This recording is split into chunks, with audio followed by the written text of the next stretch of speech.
Welcome to the Geek Homeworld. I am your host, Ed, aka SavageTechman. We talk sci-fi, TV, movies, superheroes, and all from a geek perspective. You can find us on Blogger, Google+, Twitter, Facebook, YouTube. We're everywhere. Join the Geek Homeworld.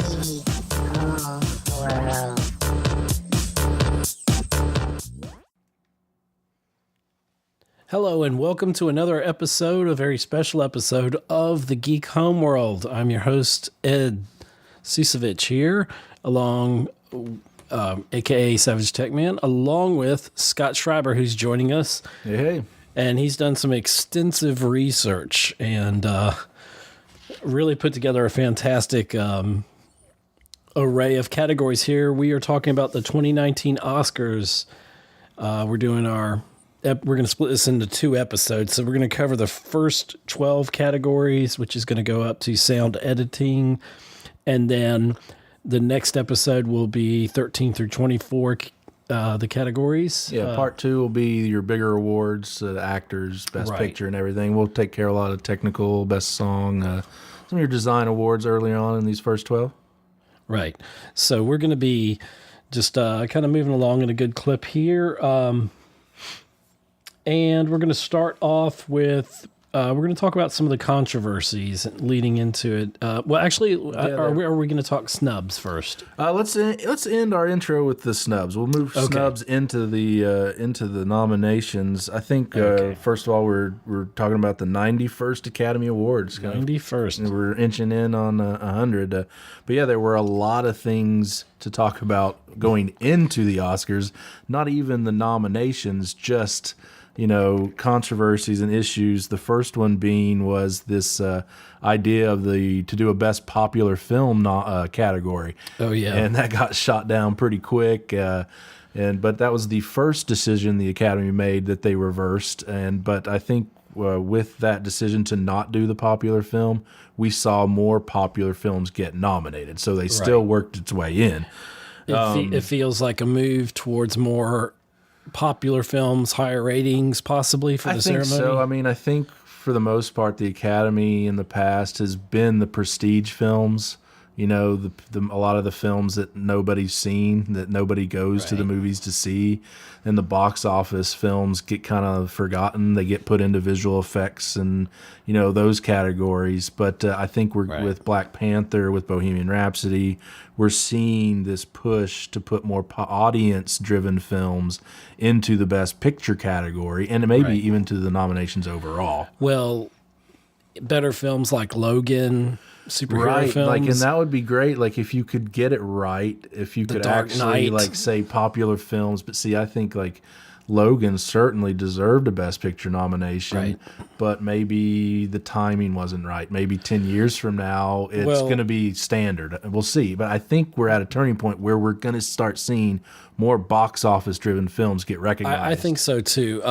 Also, the fact that back in 2008, when Dark Knight came out, you're looking at a less diversified Academy. And I think we're seeing the first year of that diversity coming forward. And they've made a push, to grow, beyond the old white men of the Academy. Right. So, and that's good. That's a good thing. You're right. That's part of the transition and this change in the nominees. Had the Dark Knight come out now, I think it would have a good chance at Nolan and and them getting a bunch of noms. I guess there has to be that first one that started the conversation, because the Dark Knight really expanded. Like that was the movie that was like, okay, maybe we should nominate 10. And so we went back to those. But to keep going on that point, it's like you've got these popular films, and then you've got a film like Vice as well, that critics didn't, mostly critics didn't care for that, and audience didn't either, and yet it's in there. So that's obviously a political thing. That's a leftist political satire. So, you're still going to see this balance of political films, prestige films, now box office films. I think you're going to get more of a balance. Yeah. Sorry to talk over you there. I didn't mean to. But Vice did nothing for me. I thought it was my personal opinion, I thought it was a total hit job of a movie. Yeah, But, you know, Christian Bale, a spectacular performance. Right. The strength of that film is the acting. You got the Steve acting and Carell, Amy Adams. how they fell into those roles. They absorbed, and what's the word I'm looking for? Right. And we can touch on we'll Vice touch on those later. But we're talking about these issues that the Academy had. How about no host? Yeah, the Kevin Hart thing. And how do we deal with that? How do we go forward? And a lot of people are seeing this in social media, and you know, I'm not condoning any kind of hate speech or anything negative that way. I'm a very positive person, a forward-looking kind of person. But when do we get to the point where if he's apologized for something that happened several years ago? Yeah, and it was even more like a decade ago. And like, again, we don't condone the words, but he's come out and said that he's a better man now.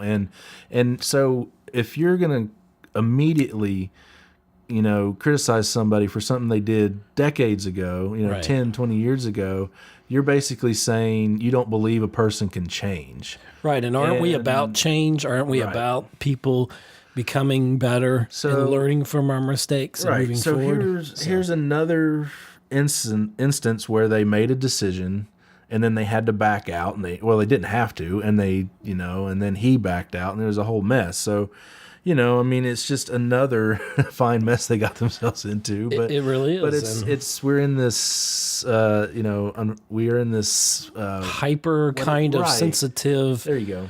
Era. I think it's a transitioning period to us figuring out as collectively as in the entertainment industry where we go forward. You know, we'll talk on, you know, like Captain Marvel's coming out next month, and there's a push to have more females in leading roles, and I applaud that. I think that's great, but you know, let's not let the politics all the time dictate the story. Unless it's directly supposed to do that. Right. I think the point here is that you can't react to public outcry right away. Like, and I think that sometimes you have to just stand tall, stand firm, and stand by your decisions. But they didn't stand by any of their decisions leading up to the Oscars. The next one was the not televising the 4 categories: cinematography, editing, and talk about a shitstorm. Live action, people short, lost and their stuff over this in the industry, and I understand it. I mean, I was kind of with them on this. I'm on the fence here. Like, I get it. When you see a letter from the likes of Ang Lee, Quentin Tarantino, Spike Lee, Chivo, all these heavy hitters, you see this list of names and they're demanding, no, you can't do this.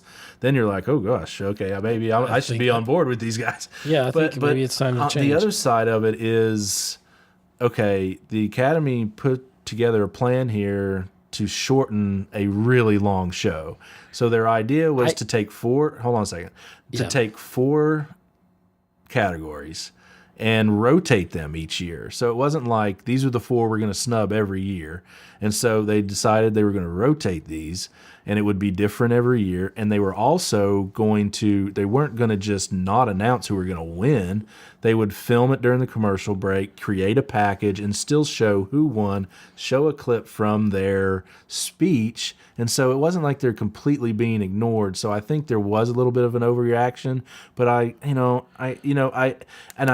would be upset if it was last year. We were talking about this. If Roger Deakins, he finally won for Best Cinematography for Blade Runner of 2049 last year. Well deserved. And if that was not televised, I would be upset. I'm there. It's a little different this year for cinematography because Cuarón's going to win that one more than likely, and he's going to win a couple others. So I think they were trying to maybe just cut out a speech that, we're going to see Cuarón speak enough. Maybe we're going to cut that one out. The other 2, editing, makeup, I think were probably going to be won by Vice. So maybe there could have been a conspiracy against Vice. I don't know. I was thinking of that. I mean, I don't know. You know, maybe they picked those particular categories, but I wonder why it was those categories, because I don't look at cinematography as a lesser category. Right.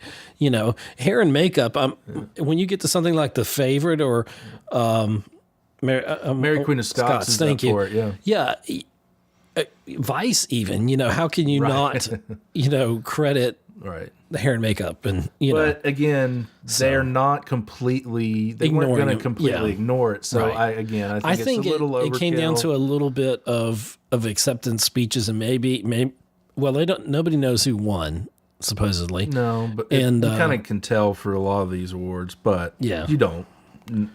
This has been a harder year to I think to gauge the scope of where it's going. Yeah, but like something else that goes hand in hand with this, the not televised in the 4 categories. There was a earlier decision to only perform 2 songs to cut down on time. See, now I'm with you on this one. I don't think you should ever cut out the songs. I think you should have all 5 of them every year. That's just me. That's kind of part of the show. And something that I've always remembered and I've always enjoyed. I mean, will you ever forget Robin Williams in Blame Canada? I mean, come on, man. So, like, you have to have these song performances. So, after they said, no, we're only going to do 2, they backed out of that decision after people got upset. And now they're going to have at least 4, maybe 5, and then Queen is going to perform as well. But so there's another decision that they had to go back on. But first, before we go to that, how they pace it through, the best song or whatever throughout the show. You get it here, and then maybe the second hour you might get the other one.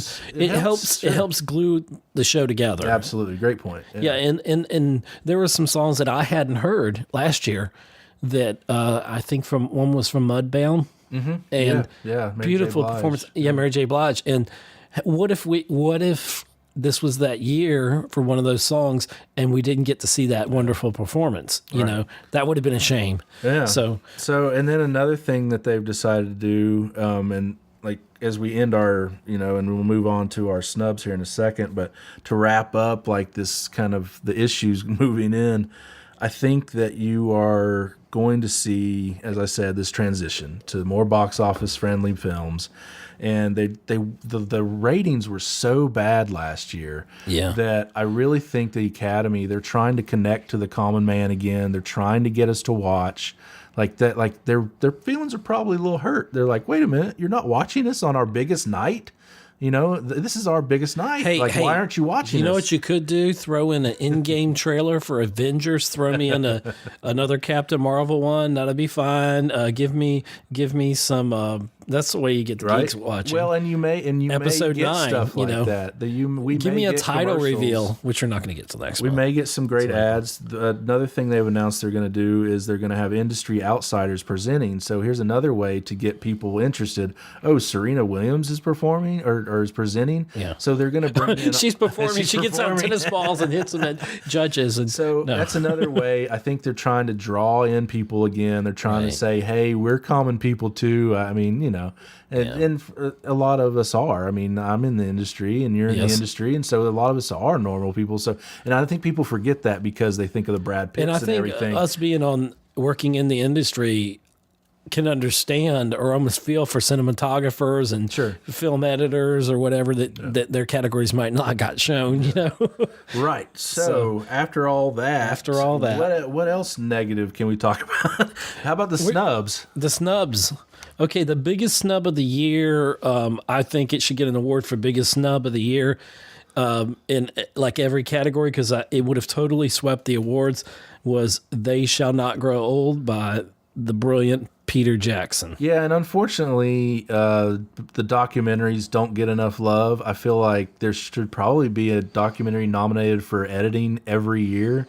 Yes. It is beyond me that why this isn't nominated for documentary or editing.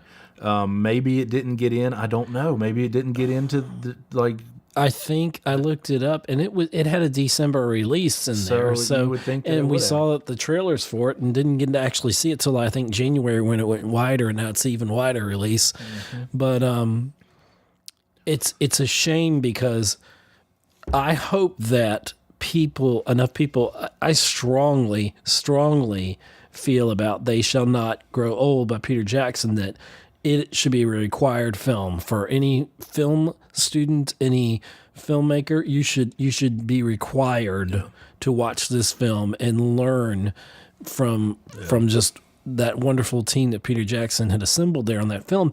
And I hope that when we get into next year's Oscars, we haven't forgotten about it. So I hope those nominations will come for next year's show. Maybe it'll... I mean, if it was released to where it qualified for 2018, then it won't. Then it will not be in for 2019. Then that almost seems like a crime to me, because that's such an important film that...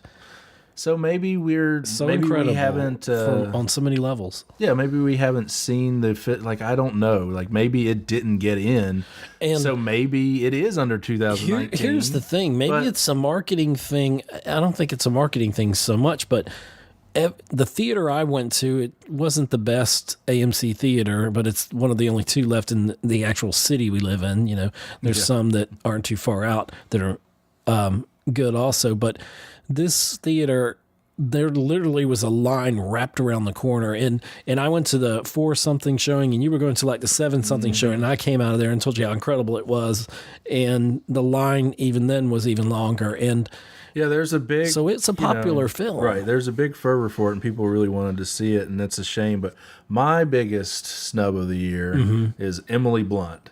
Yes. Times 2. Times 2, yeah. 2 brilliant films she was in this year. Especially for A Quiet Place. She won the SAG Award for supporting actress for A Quiet Place, and then doesn't get an Oscar nomination. And baffles me. It does. And then of course to take on the role of Mary Poppins and do such an iconic role, and they brilliantly captured the feel of Mary Poppins. And I'm not saying I was a great Mary Poppins fan growing up. I mean, it literally probably came out when I was born or before I think I was born, but I remember seeing Mary Poppins. I know about Mary Poppins, and Emily Blunt. You couldn't have picked a better representation of Mary Poppins. There's just no way. And the songs, we'll talk about that a little bit later, but yeah, I love the music in it. But yeah, I mean, as far as other snubs, you know, we'll get into them when we talk about Best Director and Picture, because there are definitely some there. We'll talk about those a little later. But just off the top of the head, I mean, heck, Emily Blunt's husband, John Krasinski, for a director and screenwriter for A Quiet Place, for that matter. I think Quiet Place should have gotten a lot more love. First Man should have got more love, even though it got 4 nominations. It should have got. I would say that I'll put it on there with the. Help me out if I get the name wrong, but is it Jordan Peele for Get Out? No. Jordan last year, or whenever Get Out was last year, the year before. Yeah, I think A Quiet Place is ever bit as much an original screenplay film that it should have gotten that kind of recognition. I think for a guy who works in comedy to write it and adapt this original.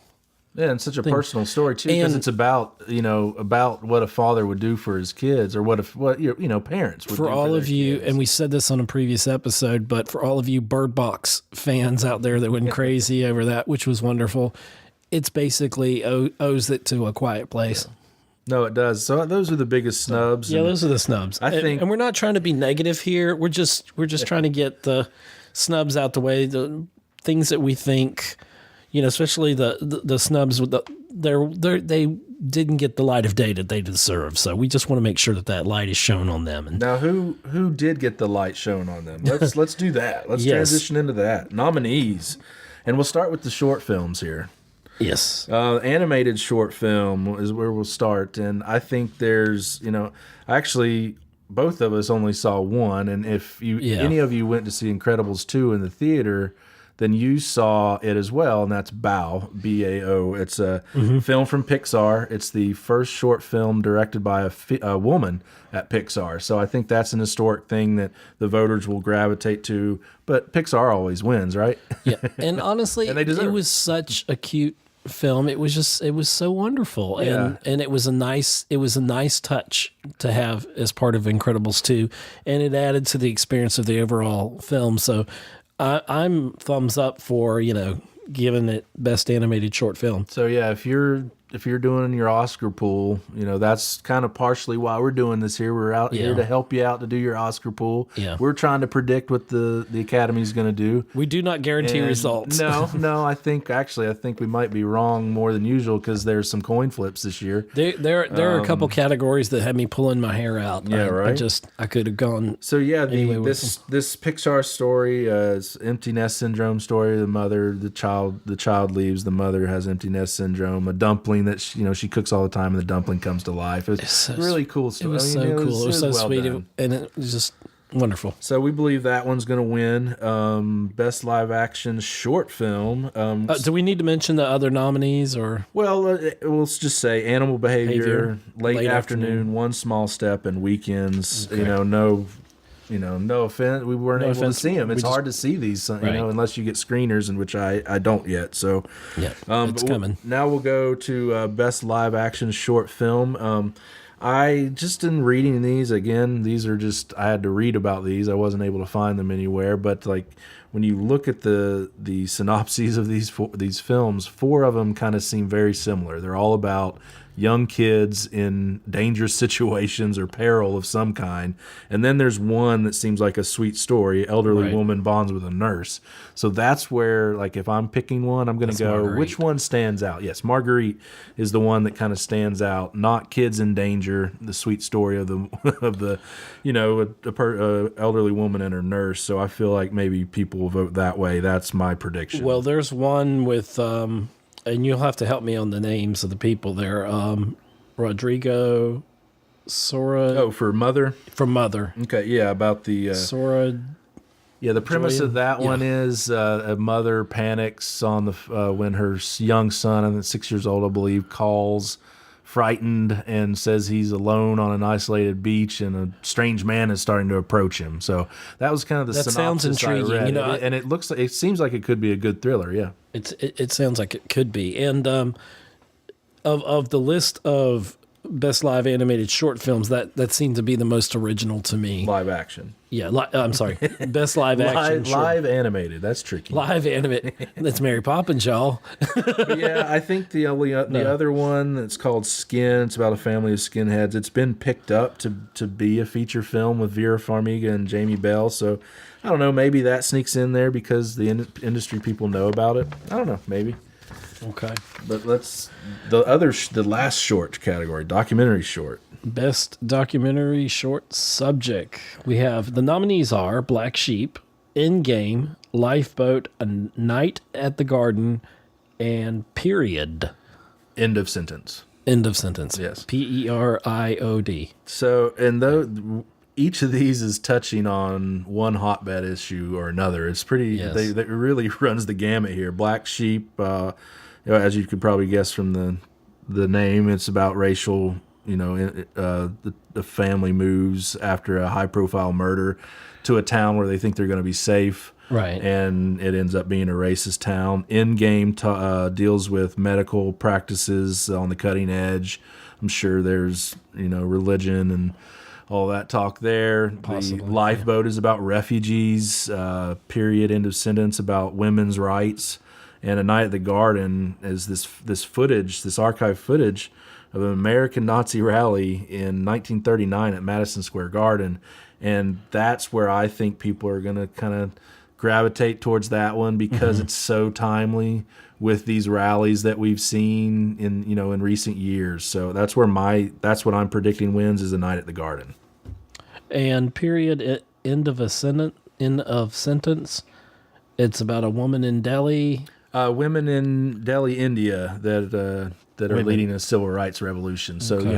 That could certainly, you could argue any of these winning again with these short ones. I kind of think the Academy might be leaning towards that, but you never know. No, and really with the short subjects, you're kind of flipping a coin, especially since you haven't seen them.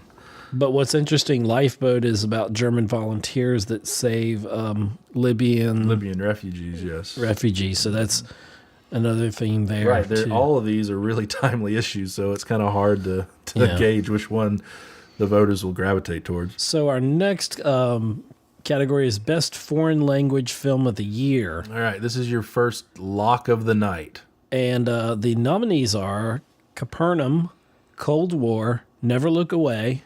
Oh, I guess I should say where they're from. Capernaum, Sure, yeah. Lebanon, Cold War, Poland, Never Look Away, Germany, Roma, Mexico, Shoplifters, Japan. Right. So here you've got 3 of the films have other nominations. Cold War is actually up for 3 awards. It's up for Best Director and Cinematography.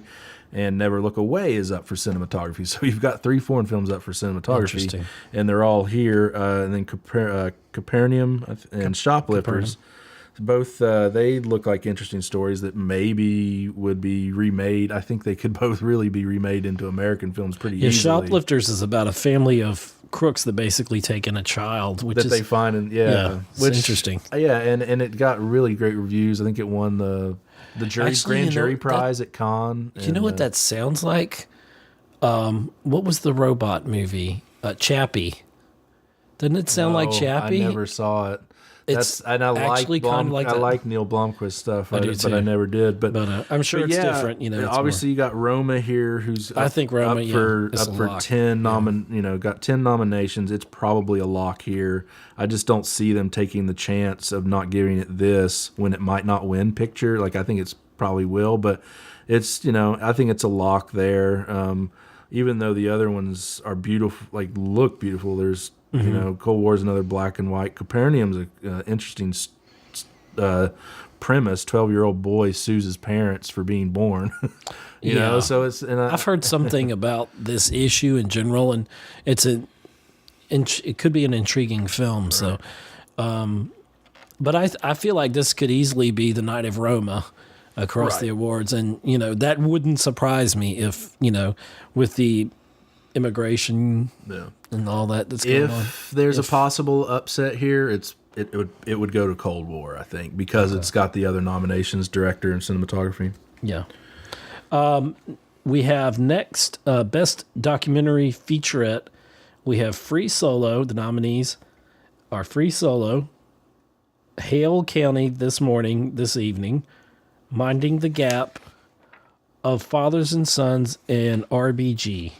All right, so I hope, and I do think that Free Solo will win this. Free Solo is in my top 10 of the year. I think it's an amazing film about Alex Honnold's quest to be the first person ever to free climb El Capitan in Yosemite National Park. That's 3,000 feet, 3,000 feet rock face. Without ropes, if you don't know what free climbing is, without ropes. Crazy. And so this is an amazing film that follows his journey of prepping for this feat. And it also deals with... And since I haven't seen it, and I don't mean to interrupt, but how is it shot? I mean, is it he got GoPro cameras on? No, actually, he does not. He does not. Okay. But the camera crew set up cameras on the rock face. Okay, so, different levels. And they also had climbers roped in with cameras and GoPros and whatnot. Right. So that's a great aspect of the film too. Is the cinematography of it? Is the camera work? And it's an amazing story. But I really hope that wins. The only other one that I think has a chance to win, and it might, is RBG. I think it's between Free Solo and RBG. I saw RBG, and it was good, but... Right, and if it wins, it's the whole political thing. It's more symbolic. Thing, yeah. Because you cannot deny, and I can't wait for you to see Free Solo, but you cannot deny the techniques and just the story is gripping too for Free Solo. So hoping that wins, I think it should win. Yeah. Our next category is Best Achievement in Makeup and Hairstyling. And I'm not nominated in this. No. No, you're not. But the nominees are, the 3 nominees, Border, Mary Queen of Scots, and Vice. Right, and Border, this is Border's lone nomination. It's a Swedish film. I believe the two main characters have facial deformities, so that's where the makeup comes in. And it looks like it's a unique love story. I haven't had the opportunity kind of like Mask. Okay, sure. Yeah, in a way. But, looking forward to seeing that. I like it when movies like this get that nomination because it brings attention to them. and it says, "Oh wow, I've not seen that." I need to check that out. It's hard to bet against Mary Queen of Scots. You know, those time period pieces. The Academy loves those. Well, especially the contrast in Mary and Elizabeth, yeah, and how they, making Margot Robbie look like that. I mean, to make her unattractive, that's a heck of a feat. That's a heck of a feat. Yeah. So that's fantastic work. I believe the lead or the head Key Shirkor, she's won before for Elizabeth. It's her third nomination. She was also nominated for Young Victoria, but ultimately, I think the win goes to Vice. It's kind of hard to argue against what they did, and like Christian Bale and Steve Carell disappear into those roles. Yeah, so it's hard to, even though Greg Canham, he's won 3 times before for Dracula, Mrs. Doubtfire, and the case of the Curious Case of Benjamin Button. So he's already won 3. He's obviously 3 legendary. great movies right there. So I mean, and this is his 10th nomination overall. I would have no problem with. See, that's one of the categories I have no problem with Vice winning. Right. It's like, and I don't see how you vote any other way. The other ones are solid, but you cannot deny what they did on Vice for makeup and hair. Right. I think it does need some recognition for that. Let's see. Our next category is Best Achievement in Costume Design. The nominees are The Ballad of Buster Scruggs. Yeah, Mary Zofris, Black Panther, Ruth Carter, The Favorite, Sandy Powell, Mary Poppins Returns, Sandy Powell, Mary Queen of Scots, Alexandra Byrne. There's a whole line of connectivity with the word Mary in here, and Sandy Powell nominated twice. Yes, for Mary Poppins Returns and The Favorite.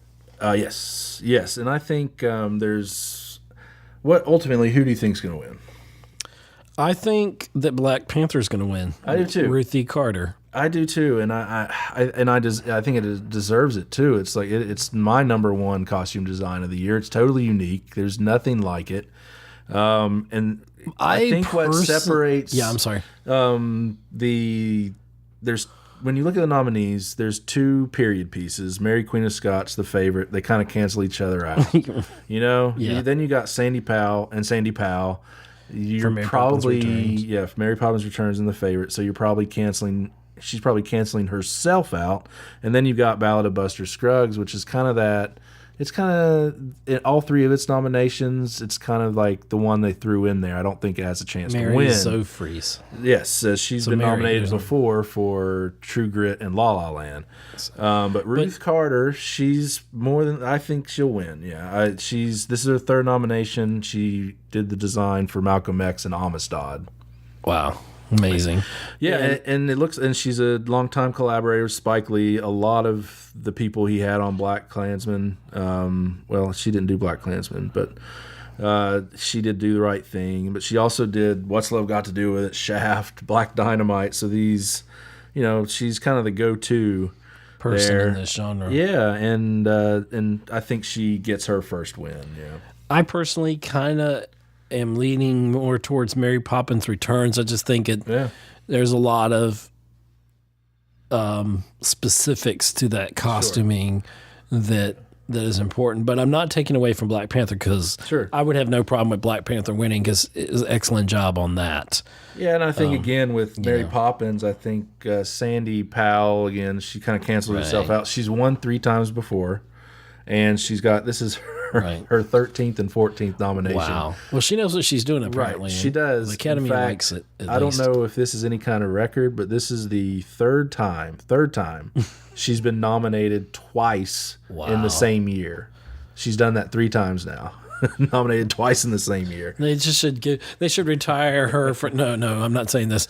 Retire her name, or like Meryl Streep has won so many times. At this point. As far as costume designers, she's. I'm joking. She's putting herself in the same realm as Edith Head, who was the legendary costume designer. Did a lot of Hitchcock films and whatnot, but But yeah, she's certainly, with all those nominations, moving up. But I think the pattern continues into production design from costume for Black Panther. What about you? Yeah.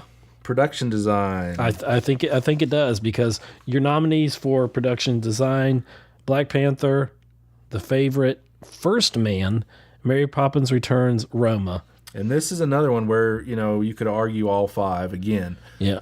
I'm leaning towards Mary Poppins Returns again, but I think once again I could see Black Panther getting this, and I would have really not many qualms about it. The underdog I think in this is First Man. I think First Man kind of deserves it too. Like you said, this is a hard category. It is. It's very tough. You could argue for any of them. All of really. them. I think something that First Man has going for it, Nathan Crowley, this is his 5th nomination in this category. His other 4 are all Christopher Nolan films. The Prestige, The Dark Knight, Interstellar, and Dunkirk. So who knows? Maybe they'll be like, oh, man, this guy deserves it. He's incredible. But I ultimately, again, I think this is a chance for the voters to reward Black Panther.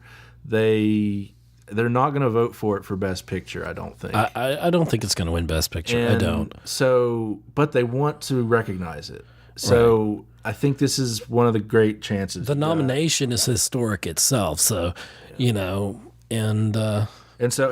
one of the team there, Jay Hart on Black Panther. This is Hannah Beecher's first nomination. Jay Hart, his 3rd, and he was the production designer on L.A. Confidential and Pleasantville, which Pleasantville itself, I mean, that's pretty impressive. But we're talking about Black Panther here.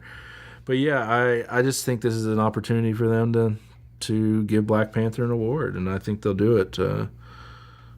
You could argue the other ones again. It's tough. The Favorite could easily win here. That's true. So yeah, but ultimately, I think we're going. Ultimately, how many times I'm going to say that word? Ultimately, I don't know. Ultimately. So yeah. Our next category is Best Achievement in Music Written for Motion Picture, basically original score. Best score.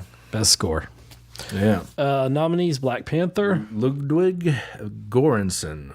Thank you for saying that. Black Klansman, Terrence Blanchard. If Beale Street Could Talk, Nicholas Britell.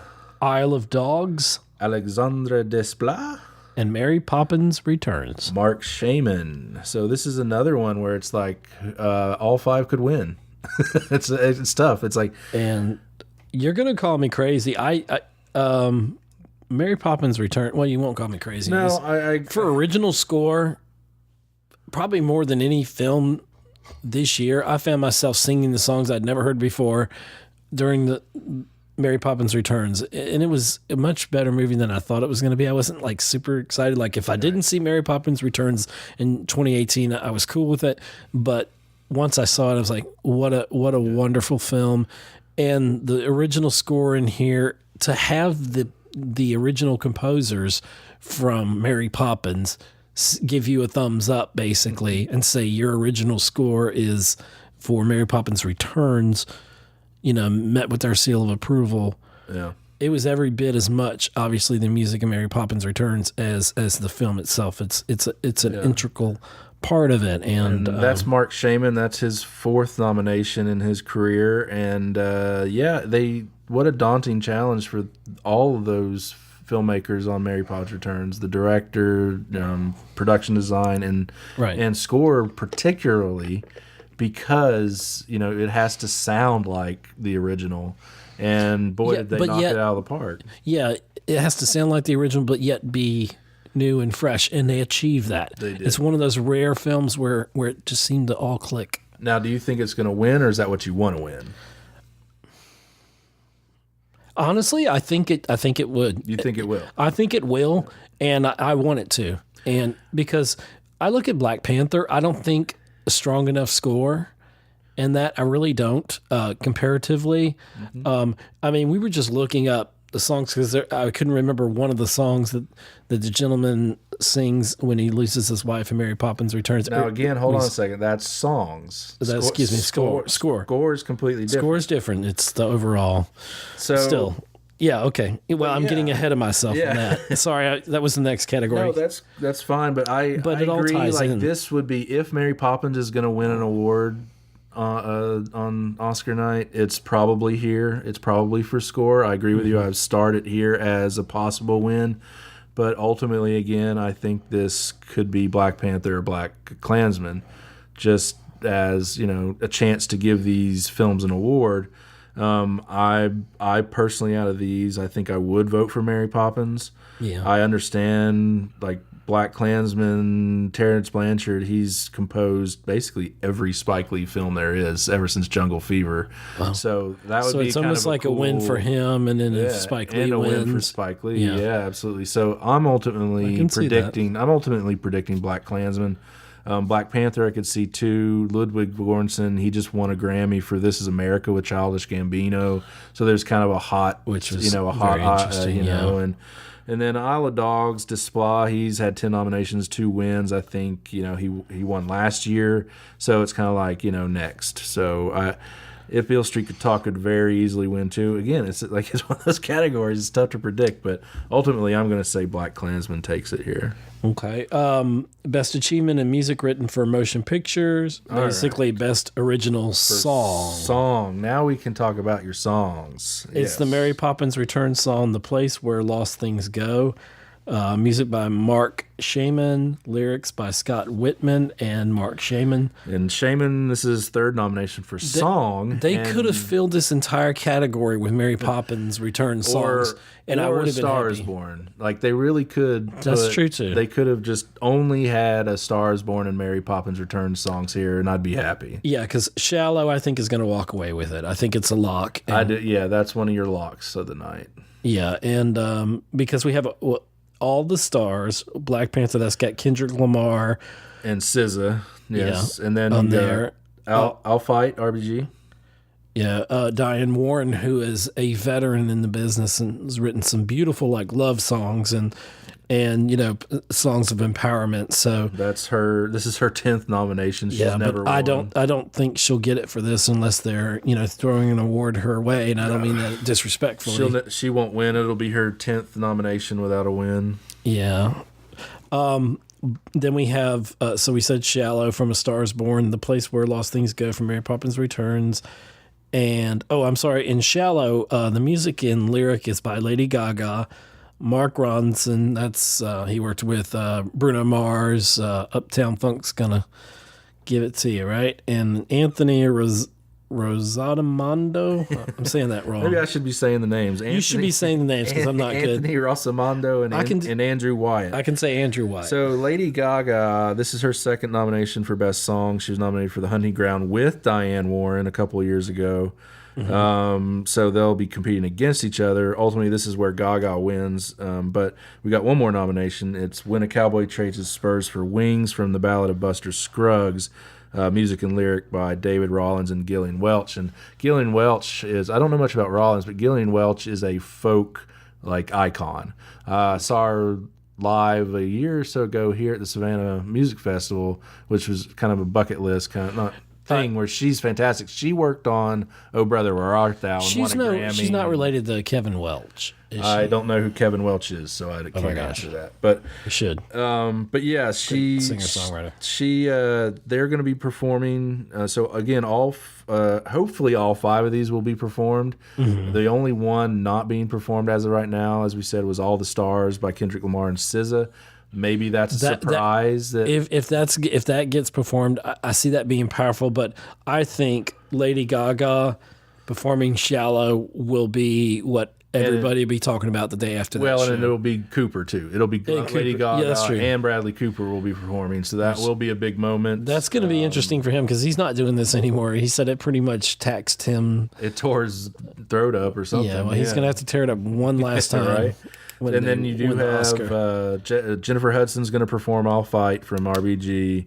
And Rollins and Gillian Welch will perform Buster Scruggs' song. And then Bette Midler has announced she'll perform the Mary Poppins Return song. And don't discount her because she's a wonderful singer. She has a wonderful range. Bette Midler, and so it'd be I'd be interested to hear her sing it. Who's discounting? No one's discounting. But in case you're like Bette Midler, I mean, I don't know who would be. So yeah, she's Bette Midler. She's Bette Midler. She's unique. She's wonderful. So other than that, we've got Queen opening. I think. Well, it hasn't been announced, but Mamma Mia, where it's going to be. But Queen is performing. Queen Adam Lambert. So it's probably going to be the opening number of the show. And it's probably going to kick butt. It'll be a great way to open. I mean, and I really almost think they go right into Best Actor right there. I know they won't. That's too big of give an award. it to Rami Malek.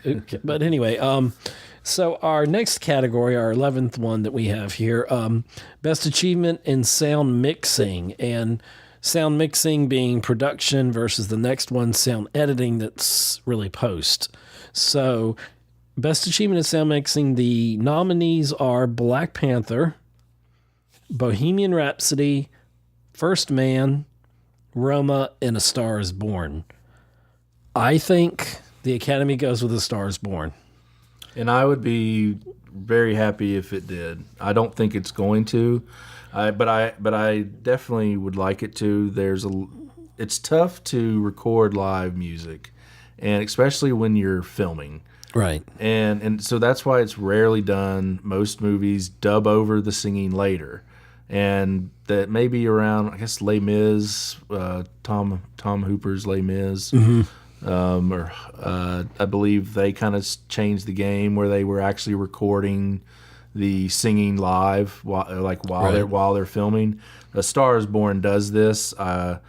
Bohemian Rhapsody does not, so I don't quite understand why it's here in mixing. I get it. It's more post for me. Right, I get it for editing. I understand that and fully support that. For mixing, not quite sure, but again, I'm not a sound mixer, so I can't really comment on that too well. I'm leaning towards Bohemian Rhapsody. I do think that's going to win for sound mixing because I think it wins one of these. I think most of the voters don't quite know what they're voting on between the two anyway. Right. And I feel almost like, okay, we're going to give... Sometimes it's like, I equivocate it to the Grammys where you have your best song and you have record of the year. Oh, yeah. So, one goes to the writers, one goes to the performer and all that. Right. So, but do people really know the difference in what they're voting on? Right. Just the average person may not. So I agree with you here. I think Bohemian Rhapsody wins. I think if it doesn't, then First Man does. I wonder if, and I don't mean to cut you off there, but I wonder if because I see like Queen opening the show, or possibly with their performance or whatever. Well, you'll have an opening number, but it might be Queen. But then maybe they go to Sound Mixing Award and give something to Bohemian. I don't know. I mean, possibly. And the band makes a great acceptance speech, and there's typically the first award of the night is supporting actor or actress. Okay. That usually happens first, but that doesn't mean it will. I mean, they'll change it up, but yeah, why not?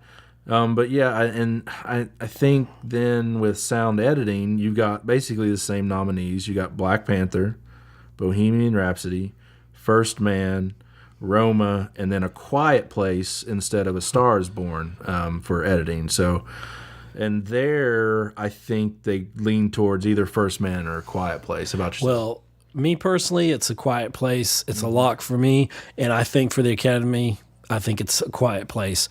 I think...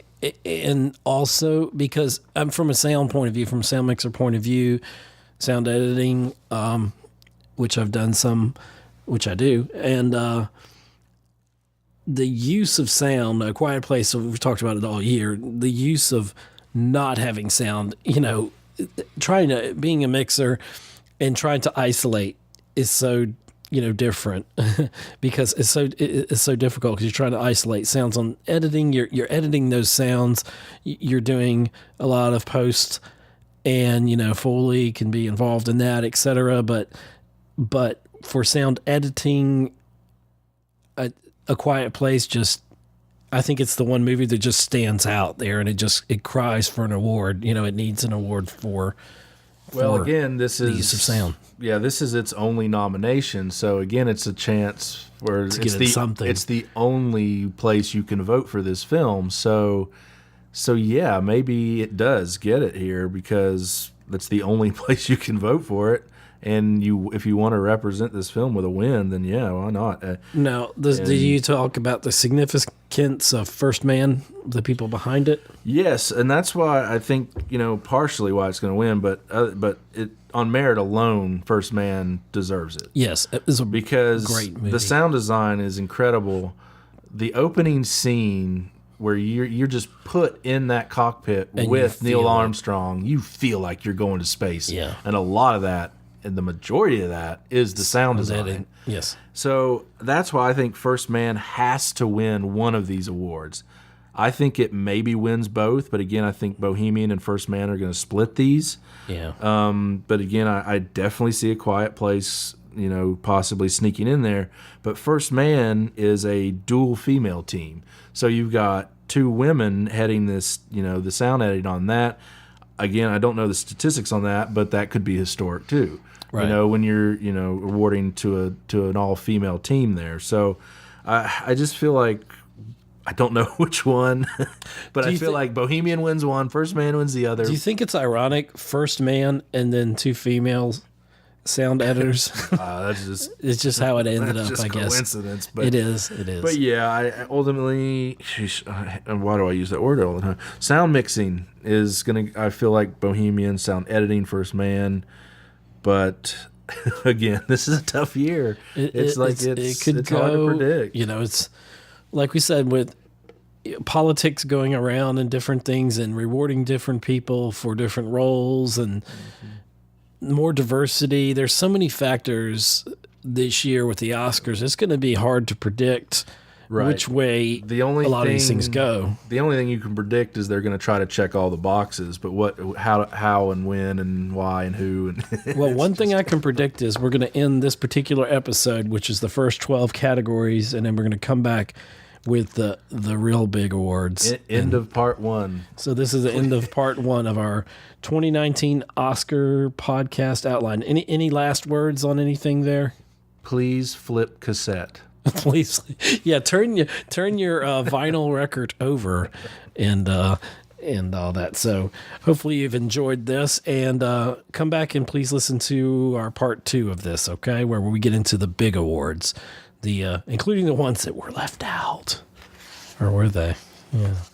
So, anyway, thank you very much. This is Geek Homeworld, geekhomeworld.libsyn.com. That's our main page. We're on iTunes.